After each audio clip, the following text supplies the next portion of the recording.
بسم الله. magacaygu waa Fatima Axmed Kashaan.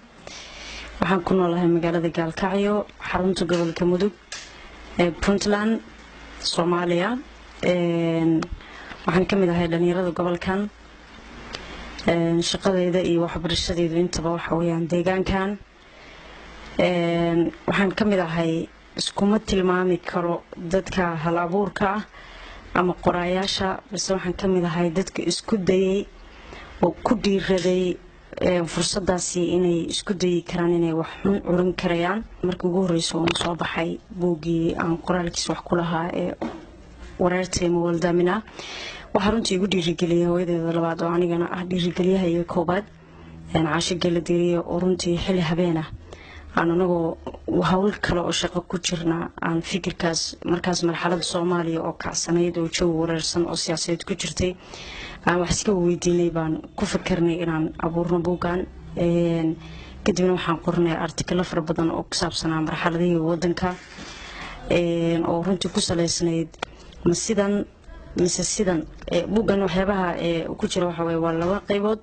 qayb waxa weeyaan waa qayb qoraaleed oo ah marxaladaha kala duwan ee waddanku maray iyo marxaladaha kala duwan maanta uu marayay waqtigaas oo ah 2017 baanu ku bees garaynay. marka kalena waxay ahayd inaan sameynay qayb sawireed oo ahayd sidan baa inoo roon mise sidan, oo ahayd tusaalahaan kale sawiraan aan xulanayna waxaa ka mid ahaa sawirada waddan burbursan, waddan horumarsan, waddan ay ka jirto abaar, waddan doogsan, waddan ay ka jirto barakac, waddan xasiloon.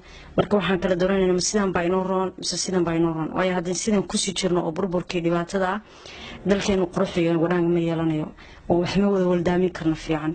qofku inuu wax qoro waxay ka horeysaa inuu cabqari ku yahay af Soomaaliga. inaad cabqari af Soomaaliga ku noqotid waxaa ka horeysa inaad ama dhaqankeena dib ugu noqotid oo dadkii dhaqankeena u ahaa maaragtay hal ku dhiga aad heshid, ama inaad heshid qof af Soomaaliga cabqari ku ah, ama inaad haysatid buugaagtii hore ee waddankeena Soomaaliya wax laga qoray oo qaabka loo maray ayshid, ama sida idaaja oo kale dadka cabqariga ah runtii oo farakutiriska dadka Soomaaliyeed haystaan oo kale inaad jaanis u heli kartid, inaad ka faa'iideysan kartid, ama even waxyaabihii uu duubay heshay. caqabada lama kulmin buuggan kale ma kulmin, sababtoo xitaa waxaan haystay qof cabqari ah oo kana mid ah qalileyda Soomaaliyeed ururka ku midaysan been oo Caasho Geela ah. buugaag badan soo qortay, fikir og taqaana qaababka buugga loo wajaho qoristiisa. marka ma islihi markii buuggan aan ka wada fikirina ama wada qorina caqabada iga hor yimid way jirtay in la igu codceliyay qaab qoraaleedkayga Soomaaliga ah igu tirisaan lama raba Caasho, oo even xataa Soomaali badan oo aniga isdhihi jiray waa sax ay bartay inuusan sax ahayn oo i tusto. hadda laftirkeeda waxa weeye macallinkii koowaad Soomaaliga waxaan isleeyahay Soomaaliga ma wada naqaano, wuxuu u baahan yahay Soomaaliga aqoon iyo fariisin. dhalinyarada laba qaybood baan kala qaadiyaa. kuwa qorayaasha waxaan u soo jeedinayaa saaxiibayaalow, waxaan aad qoraysaan waa wax naga harayo dhaxal ah, ama ubadkeena rabnayna uga faa'iideyna, ama deegaankeena ama dadka deegaankeena doonaya inay ka faa'iideystaan. deegaankeena marka la waxaan ka hadlayaa guud ahaan Soomaaliya, dadka ka faa'iideysanaya meesha ay naga arki lahaayeen ama wajiga naga fiirsan lahaayeen weeye. marka Soomaali fadhiya macna sameynaya sarbeebihii iyo nuxurkii iyo hibadii Soomaali lahaan jiray ku fadhiya oo ku qotoma buug macna u sameynaya bulshadaan iska qoraan ahayn. horta inaad dadka u qortaan, inta aad qorteen in la midana meelaha aad idinku saaxiibka ku leedihiin inaad dadka ku gaarsiisaan idinku Soomaaligiisa hubinayo fariisinaya.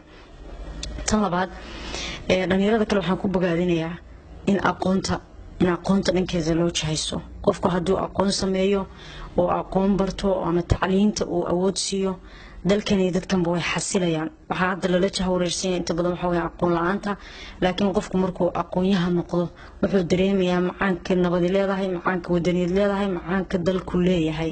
marka waxaa leeyahay dadkeenana aqoonta iyo tacliinta ha loo dhaqaaqo.